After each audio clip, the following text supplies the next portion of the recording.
Dear learners, আসসালামু আলাইকুম। আজকে আমরা প্রেপোজিশন শিখব। তো প্রেপোজিশনের শুরুতে আমরা জানব প্রেপোজিশন কত প্রকার, আর প্রেপোজিশন হচ্ছে কোনগুলোকে আমরা প্রেপোজিশন বলি এবং প্রেপোজিশনের কাজ কী।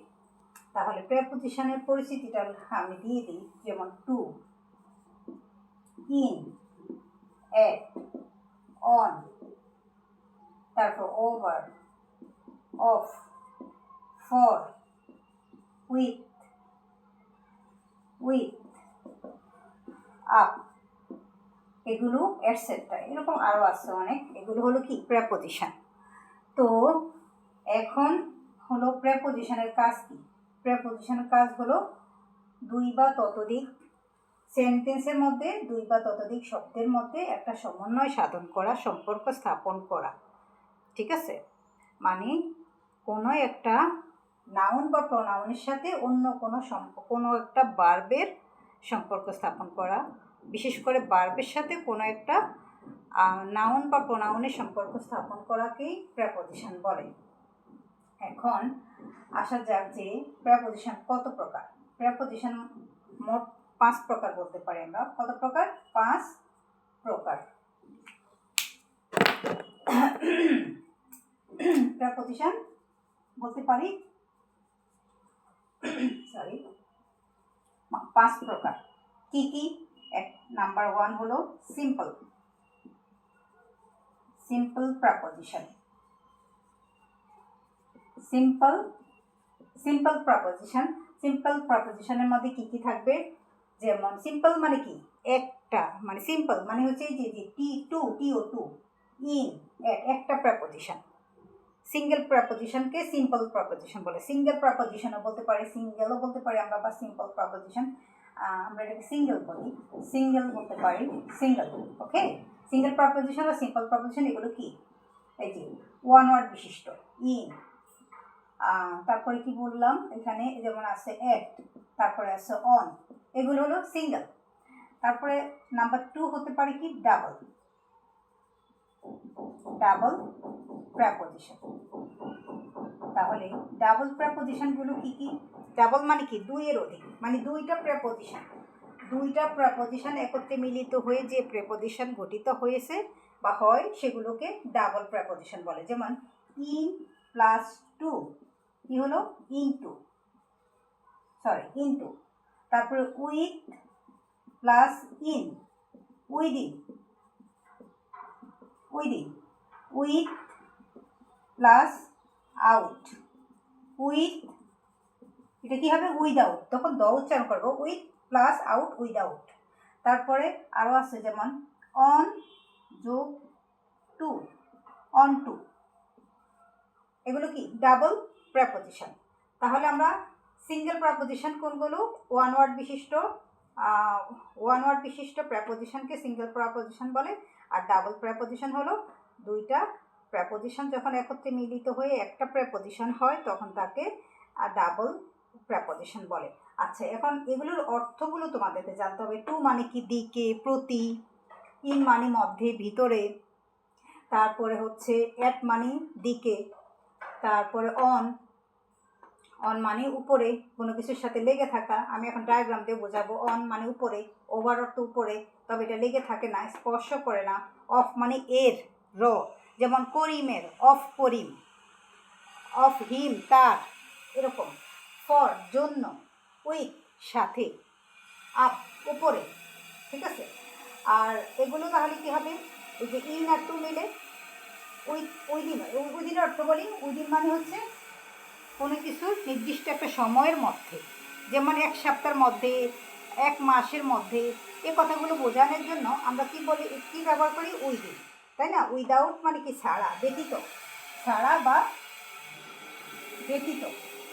মানে we can't do nothing we can nothing without mobile phone. যদি বলি উইদাউট মোবাইল ফোন ছাড়া আমরা আমরা কিছুই করতে পারি না, এরকম। আচ্ছা, অন টু মানে উপরে, ইনটু মানে কোনো কিছুর ভিতরে। ঠিক আছে, অন টু আর ইন্টুর মধ্যে পার্থক্য আছে, এবং এগুলো কেন ইন্টু হলো কেন অন টু হলো সেগুলো আমি বোঝাবো। আমি আগে ক্লিয়ার করে নিই কত প্রকারগুলো শেষ করে নিই। তাহলে আমরা শিখলাম সিঙ্গেল প্রেপোজিশন, আর একটা হলো double preposition. Number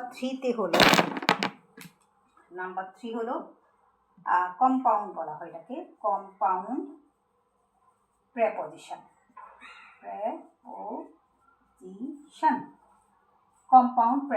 compound preposition তার মানে কম্পাউন্ড প্রেপোজিশনটা হলো এর সাথে কোনো একটা নাউন, অ্যাডজেক্টিভ,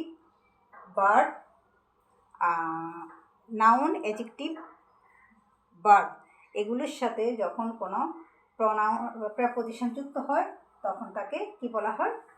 কম্পাউন্ড প্রেপোজিশন বলে। যেমন আমি বললাম অ্যাক্রস, অ্যাক্রস বানান কি ঠিক দিছে? অ্যাক্রসের মধ্যে কি আছে? অন প্লাস ক্রস, তার মানে ভার্বের সাথে ভার্বের আগে একটা প্রেপোজিশন যুক্ত হয়েছে, অন ক্রস অ্যাক্রস। যেমন আমি যখন বলবো, যেমন বিসাইড, এটা ছিল বিসাইড। আচ্ছা, এখানে একটা আমাদের ধরো বাই আছে, হ্যাঁ, সিঙ্গেল প্রেপোজিশনে বাই।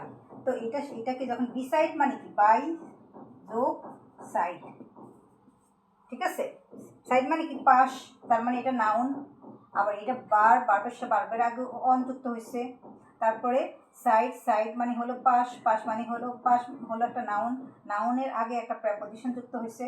তার মানে যেই প্রনাউন যে আর কোনো নাউন বা অ্যাডজেক্টিভ এগুলোর আগে যখন কোনো প্রেপোজিশন যুক্ত হয় সেই প্রেপোজিশনগুলোকে কম্পাউন্ড প্রেপোজিশন বলে। বিসাইড মানে এটা বাই প্লাস সাইড মিলে বিসাইড হয়েছে, ঠিক আছে? তাহলে আমরা কম্পাউন্ড প্রেপোজিশন জানলাম নাম্বার 3-তে। নাম্বার 4-এ আমরা বলবো আরেকটা প্রেপোজিশন, সেটাকে বলা হয় ফ্রেজাল ভার্ব থেকে কতগুলো প্রেপোজিশন এসছে। যেমন ফ্রেজাল ভার্ব, এগুলোকে আমরা ফ্রেজাল ভার্ব বলি, বা গ্রুপ ভার্ব। কতগুলো গ্রুপ ভার্ব আছে, গ্রুপ ভার্ব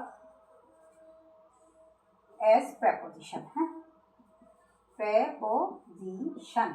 গ্রুপ ভার্ব হিসাবে গ্রুপ ভার্বগুলো প্রেপোজিশনের কাজ করে। যেমন অন, অ্যাকাউন্ট অফ, একটা গ্রুপে মানে ফ্রেজাল, এটাকে আমরা ফ্রেজাল প্রেপোজিশন বলি আমরা, group verb as phrasal preposition. আচ্ছা, এগুলো গ্রুপ ভার্ব আর কি। তা আমি এটার নাম দিই হলো, এটার নাম অরিজিনাল ভাগ হিসাবে আসলে হলো কি বলছিলাম আমি? ফ্রেজ থেকে এসছে আর কি,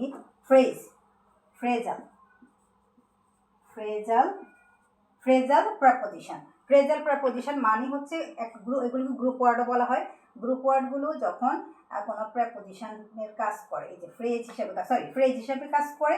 দেখো এখানে অন, অ্যাকাউন্ট, অ্যাকাউন্ট অফ, এই তিনটা শব্দ মিলে একটা ফ্রেজ গঠিত হয়েছে। এটা অর্থ হলো জন্য।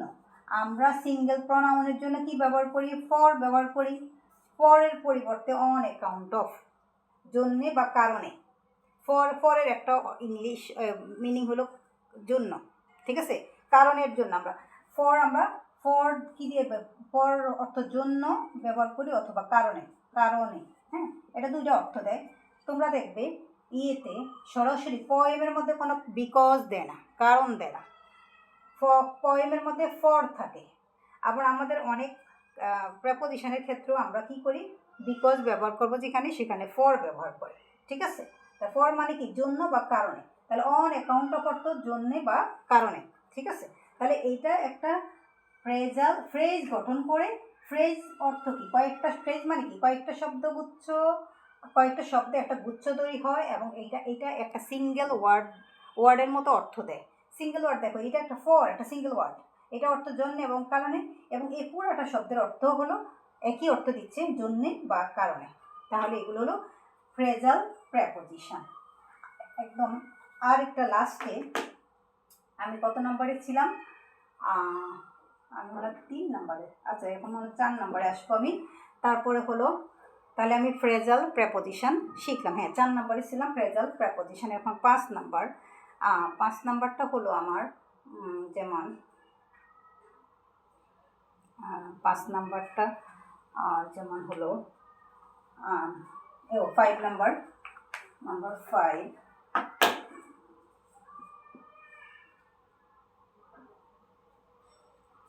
এটাকে বলা হয় পার্টিসিপল। সরি, আমি একটু রিকল করতে সমস্যা হচ্ছে ইদানিং।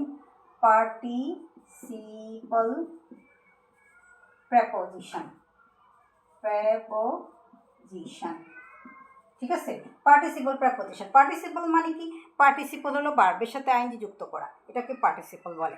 আরেকটা পার্টিসিপল আছে পাস্ট পার্টিসিপল, পারফেক্ট পার্টিসিপল ভিন্ন। আমি প্রেজেন্ট পার্টিসিপল মিন করছি, এটাকে আমরা বলতে পারি প্রেজেন্ট পার্টিসিপল প্রেপোজিশন। তার মানে ভার্বের সাথে আইএনজি যুক্ত হওয়া, ভার্বের সাথে ভার্ব প্লাস আইএনজি, এটাকে কি বলা হয়? পার্টিসিপল বলা হয়, তাই না? তাহলে পার্টিসিপলের সাথে পার্টিসিপলগুলোকেই কি বলা হয়? কোনো পার্টিসিপল যখন প্রনাউনের কাজ করে তখন তাকে কি বলা হয়? পার্টিসিপল প্রেপোজিশন বলে। যেমন রিগার্ডিং, রিগার্ড শব্দটা ছিল রিগার্ড প্লাস আইএনজি, রিগার্ডিং মানে কি? কোনো একটা বিষয় প্রাসঙ্গিক বোঝাতে আমরা রিগার্ডিং, হ্যাঁ, আমরা রিগার্ডিং বলি। তারপরে হচ্ছে যেমন আমি এখানে উদাহরণ যদি দিতে এরকমভাবে দিই, রিগার্ডিং